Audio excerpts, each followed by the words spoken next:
Assalamualaikum warahmatullahi wabarakatuh.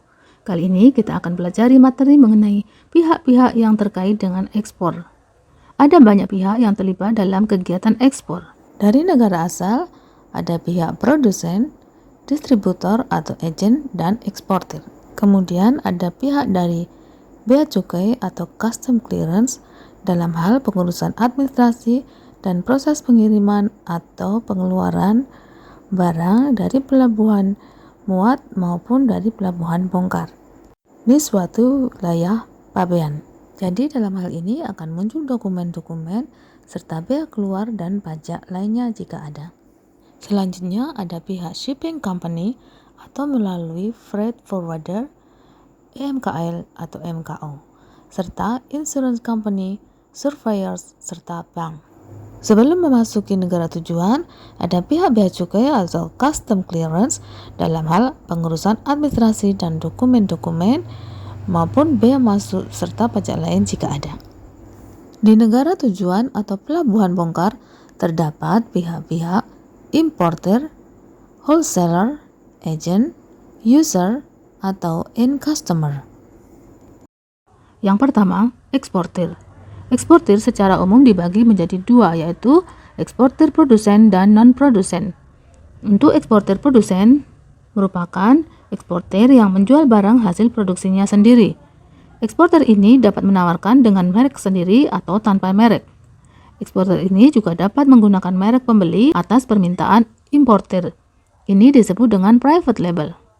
Dalam transaksi ekspor-impor di dunia, sering dilakukan praktek-praktek private label. Misalnya, barang diproduksi di Bangladesh dan kemudian dijual atau diekspor ke Eropa dengan merek dari buyer Eropa.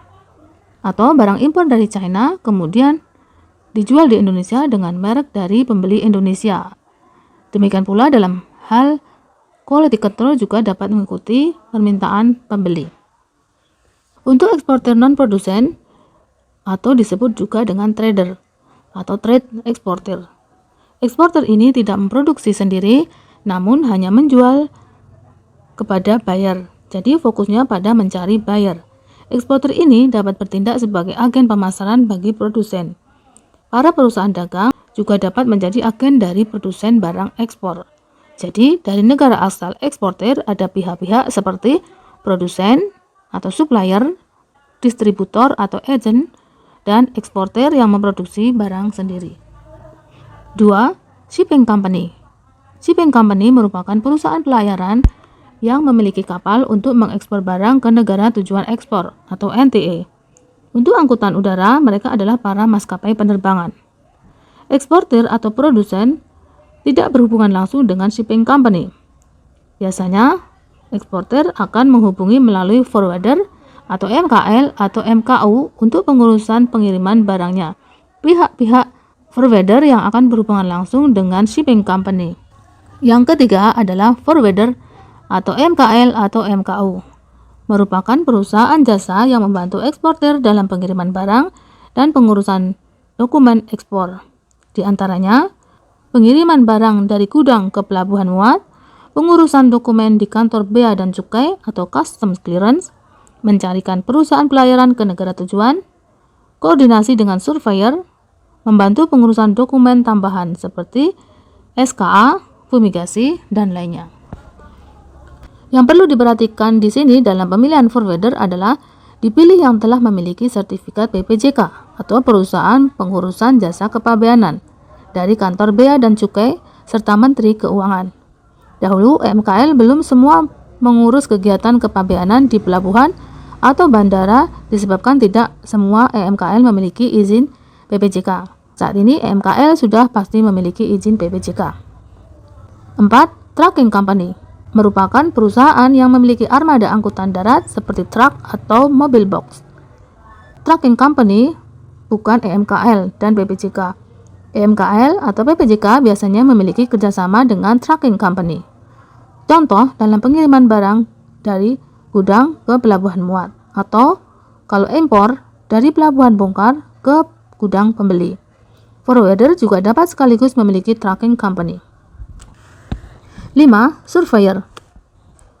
Surveyor bertugas memeriksa dan memastikan eksportir sudah memenuhi syarat barang dan dokumen izin ekspor untuk barang yang dibatasi ekspornya, serta mentaati ketentuan lain di negara tujuan, atau yang diminta buyer sesuai kontrak dagang atau sales contract.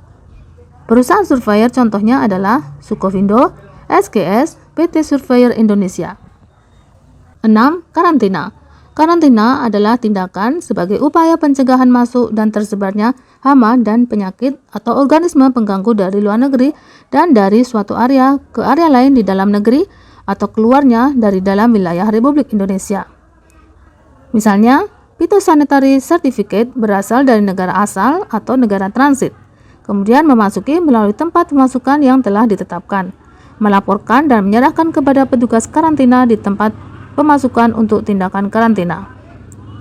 Kewajiban tambahan karantina yaitu meliputi surat izin pengeluaran dari Menteri Pertanian khususnya untuk benih tumbuhan, surat angkut tumbuhan dan satwa dalam negeri atau SATSDN untuk pembawa yang tergolong dalam tumbuhan dan termasuk dalam daftar Appendix Convention on International Trade in Endangered Species of Wild Fauna and Flora atau CITES yang diterbitkan oleh Direktorat Jenderal Perlindungan Hutan dan Konservasi Alam serta Kementerian Kehutanan. Sertifikat perlakuan atau sertifikat fumigasi.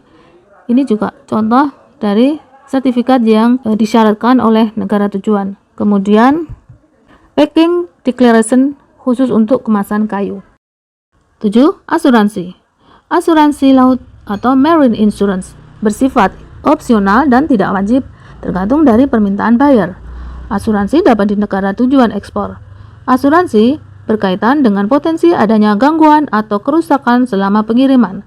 Asuransi biasanya untuk kemungkinan terjadinya potensi kerugian, misalnya terjadi kebakaran, tenggelamnya kapal, dan tidak mencakup saat penanganan, misalnya barang pecah atau kemasan kurang baik sehingga rusak, kemudian buah busuk. Oleh karena itu, jika terjadi kerusakan, perlu dipastikan apakah terjadi saat loading atau pemuatan, terjadi di atas kapal, atau saat unloading atau pembongkaran. Bahkan mungkin juga saat pengiriman ke gudang pembeli untuk mengetahui pihak yang bertanggung jawab. Yang kedelapan adalah bank. Dalam kaitannya dengan pembukaan LC atau non-LC terkait sistem pembayaran, maka melibatkan bank, baik bank dari pihak importir maupun eksportir. Namun ini sifatnya juga opsional, karena untuk transaksi yang bernilai kecil, bisa saja pembayaran langsung transfer bank atau non-bank melalui Western Union atau PayPal. 9. Bea dan cukai. Dalam rangka pembuatan PEB dan PIB, formatnya dapat diunduh di www.beacukai.go.id. Kantor Bea Cukai akan memeriksa kesesuaian dokumen, kemudian scanning pemeriksaan kontainer di pelabuhan. Bea dan Cukai dapat menerbitkan notul PEB jika ada ketidaksesuaian, dan juga membatalkan ekspor jika menyangkut barang terlarang. Jika menyangkut barang yang dibatasi ekspornya, maka diperiksa kecukupan persyaratannya. Dalam hal barang terkena bea keluar, maka Bea Cukai akan memastikan eksportir telah membayar ke bank yang ditunjuk.